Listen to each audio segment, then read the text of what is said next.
Hey, today's going to be a really good one. We have the Ultimate Support MC-125 Studio Boom mic stand. It's kind of mid-priced, and I'm going to test it out, see how sturdy it is, see if it's worth the value. There's a couple of things I'm going to measure that they didn't like. When you fully extend everything all the way up, how far does it actually go?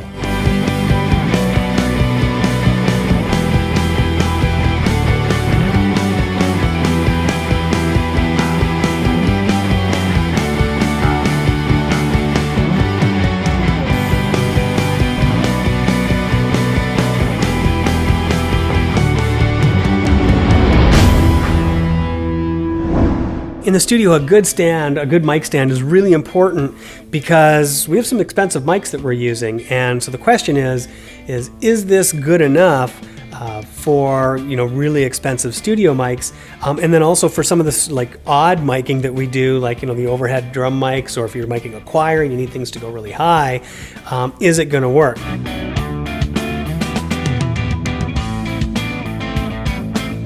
First up, we're going to do full height, full boom extension straight up in the air and see how high the Ultimate Support MC-125 goes.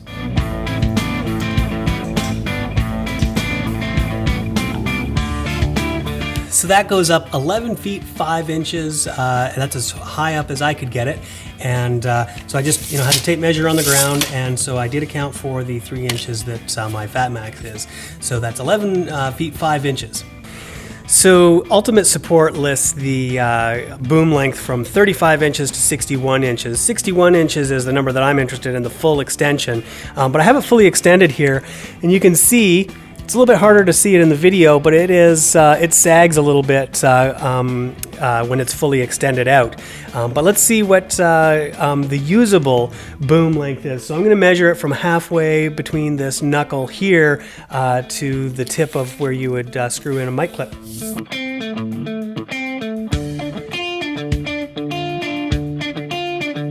So that's 59 inches with the mini boom that they have also fully extended out. So about 2 inches shorter than what they list. I'm not exactly sure what number they're using. Maybe they're measuring from the end of the counterweight to without the mini arm. Let's check that out. That's about 63 inches, so I'm not sure what number they're using, but it's about 2 inches shorter than what's listed on the spec sheet. So for the height adjustment on the Ultimate Support stand, it basically works like a regular mic stand, but everything is just more heavy duty. It has the same problems as what most mic stands have, especially the more inexpensive ones where like the boom arm is sagging when it goes out. It's more sturdy than a regular mic stand, and I do trust it. I just don't like that it's sagging like that, and but it's you're going to know how to adjust it because it works just the same as any mic stand. Where it has this, sorry I'm a little further away from the mic, but it has this center part, and it is made out of metal. It feels really nice to do. The problem with this, with the height adjustment, is that when you start to unscrew this middle knuckle, is it wants to come unscrewed from the bottom, from the base, and I've had it where it started to get really loose, and I hadn't noticed. And so I think some Loctite on the bottom would be a really smart thing to do for the cast iron base? Yeah, it'd be a cast iron base to Loctite that thread in there so that that doesn't just keep coming undone. So you can see I've adjusted fully. I have it fully boomed out and fully up, and you can see that it's sagging over quite a bit. I just saw it on Amazon for $260 Canadian, which that's a really good price. But that doesn't feel really good to me to see that sagging over like that. It is holding, but we'll see. Now that I have it basically weighted from side to side balanced, it's not sagging anymore when it's fully extended out, but you do lose quite a bit of length to be able to get that to not sag when it's fully boomed over.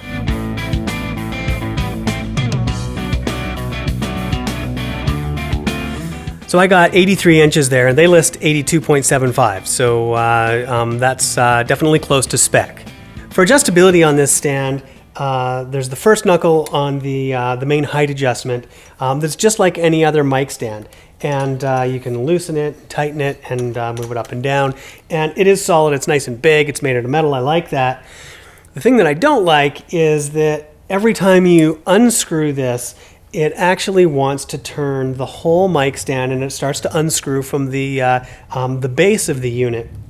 And so in theory, you need two hands for this, where you would have one on the small shaft, and then you would loosen the knuckle. That's great. But then all of a sudden, the bottom starts to turn on its own if you have this really cranked down, and the whole thing starts to move around, and it makes you feel like you need three arms, one to hold the base, one to adjust the knuckle, and one to hold the top. I'm going to try Loctiting in this bottom stand into the base to stop that. So I don't really like that out of the box. You're going to face some issues with that. If it locked into the base, 100%, and if the Loctite things works, I'll let you know. That would make it great, but it's really not fun to adjust this knuckle here. This knuckle, I bought this, I don't know, I think it's 3 years ago, something like that, and first knuckle was horrible. So if you have one of these and you feel like the knuckle isn't holding any weight and it's really bad, they sent me this one for free. I didn't tell them I was doing a video, I didn't say anything, and they were really nice. It took a little while. They said it was on back order, which was fine, and if you're out of warranty, I think it's $12 or something for the replacement on this. And the new one works really good. There's a really, as you loosen this off, it kind of sticks together. And you can hear, loosen it off. You can hear it sticks, and then it like kind of cracks to let go. I don't know why it does that. I really like that. I took apart the old one and the new one and kept all the parts separate so that I didn't mix up what was what. And I can't tell the difference. I don't know. I don't know what's different about it. Maybe it's the material that this nylon is, or this nylon plastic, whatever, is made out of. I don't know. They looked exactly the same. I was astonished, and I thought, oh, here we go. But this new knuckle is functioning just fine, and I really like it. I don't know how it's going to do over time. I hope it does really well over time. Excuse me. This middle section here, this is made out of plastic, and it basically functions like a regular old mic stand. So you do have to hold back here because it will slip to loosen it off, and you can adjust in or out. And it's not bad. It sags a bit like we saw earlier. It's okay. It does what's needed. I really like the mini arm on this stand. It has a similar kind of knuckle to this main knuckle. I don't know if it's like the old one or not, but it doesn't carry as much weight. The cool thing about it is for putting on and off like stereo bars, you can loosen this off. You can actually grab this, and I've got it really cranked down here, but you can just do that when you got a whole array of mics or something in your hand, and it's easy to attach. So I really like that. It's really adjustable. What I don't like about it is that when I have this fully extended, now I don't know with this new main knuckle if I can actually twist it. Yeah, I can twist this. You can see in my hands, I can twist this. This is locked down. I'm gonna go pretty tight here. And yeah, I can twist that pretty easily in my hands. And this one right here, this bar inside of this boom knuckle twists even easier. So when you're doing stereo miking or something like that, and you have two mics and they're pulling weight, if you have it off balance at all, it does want to pull. When I have a really heavy mic on the end of this, if I want to put it in a kind of an odd position, like, boom it out, let's just show you. If I want to take a mic and boom it out so that there's more weight on this one side, so I'm using a GoPro here, but I'm going to tighten up this knuckle, and oftentimes it wants to push over and kind of sag like that and sit in the middle, and so I don't like that about this mic stand. I feel like it should be strong enough to hold basically wherever you put it within reason. So that I'm not super happy with that part of it.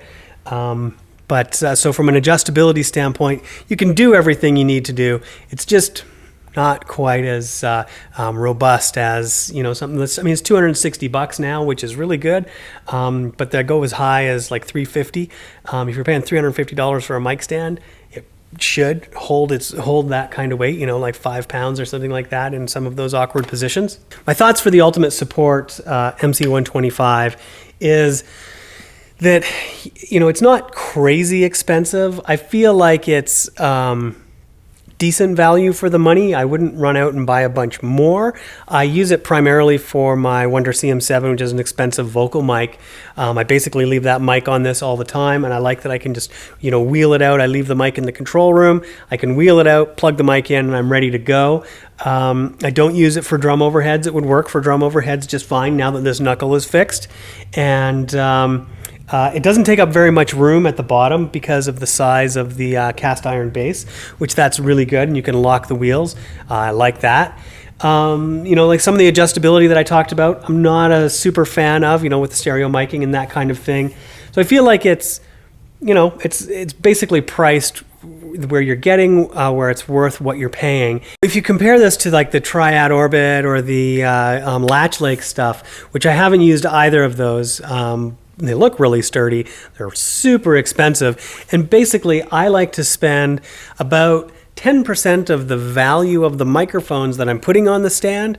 That's what I like to spend on the stand. So, you know, this is like $260, so $2,600 microphone makes sense to use on a stand like this, and that is about right. Basically, I feel like you're getting what you're paying for with this mic stand, and it works for what it does. There's a couple of annoying things about it, and but it definitely it'll definitely get you through what you need to in a studio session. For storage with this stand, it's really good because it packs down pretty compact for a studio boom stand. You can basically get it out of the way. It's going to take up the size of the caster base wherever you put it, and then so I really like that that you can basically get the thing out of the way when you need to. So that's it for me. Please like and subscribe, and I hope you found this useful, and I hope you have some killer recordings with all of your studio gear.